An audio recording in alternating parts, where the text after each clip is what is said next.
Pooja Plastic, bathroom accessories, essentials that make your bathroom beautiful, and many more. Pooja Plastic colorful range that makes every bathroom cheerful. अब आते हैं दूसरे मोर्चे पर, जिस पर पूरी दुनिया फिक्रमंद है, वो है युद्ध और उससे उपजे हालात। क्या गिरते रुपये के साथ प्रधानमंत्री की साख गिर रही है? ये सवाल देश की सबसे बड़ी पंचायत संसद में आज गूंजा है।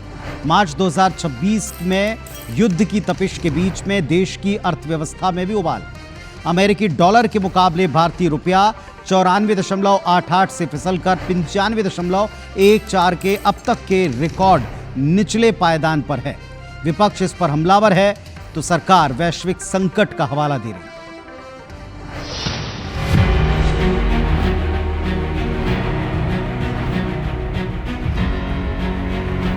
लोकसभा की कार्यवाही शुरू होते ही समाजवादी पार्टी सांसद धर्मेंद्र यादव ने सरकार को आड़े हाथों लिया। उन्होंने प्रधानमंत्री के उन पुराने बयानों की याद दिलाई जब रुपया 60 के पार होने पर तत्कालीन सरकार की साख पर सवाल उठते थे।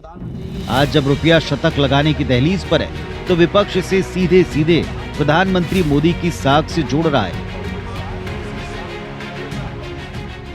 देर रात सरकार के लोग भाषण दे रहे हैं कि हमारी अर्थव्यवस्था दूनी हो गई, 3 नंबर पे पहुंच गई, 4 नंबर पे पहुंच गई। और जब अर्थव्यवस्था के लिए आप जवाब देते हैं रुपए के मुकाबले पे, तो आप उदाहरण के तौर पे दक्षिण कोरियाई बोट कहते हैं, थाई बाट को कहते हैं, फिलीपीन पैसों को कहते हैं। मैं पूछना चाहता हूं वो दिन कब आएगा हमारे देश का जब हमारा मुकाबला डॉलर से होगा, पाउंड से होगा, यूरो से होगा। जिस तरह चौथी अर्थव्यवस्था की बात करते हो, विकसित देशों से आगे हम कब बढ़ेंगे? विपक्ष के तीखे प्रहार का जवाब देने मोर्चा संभाला देश की वित्त मंत्री निर्मला सीतारमण ने। उन्होंने आंकड़ों के साथ बताया कि रुपया कमजोर नहीं हुआ बल्कि डॉलर सर्वशक्तिमान हो रहा है। साफ किया कि अन्य उभरती अर्थव्यवस्थाओं के मुकाबले भारतीय रुपया अभी भी बेहतर स्थिति में है। हमारे रुपया ठीक चल रही है और रुपया को ठीक चल रही है, बिल्कुल ठीक चल रही है। No, absolutely going fine. लेकिन सवाल ये, रुपया आखिर गिर क्यों रहा है? इसकी सबसे बड़ी वजह है पश्चिम एशिया का संघर्ष। ईरान, इजरायल और अमेरिका के बीच बढ़ते तनाव ने कच्चे तेल की कीमतों को $120 प्रति बैरल के पार पहुंचा दिया है।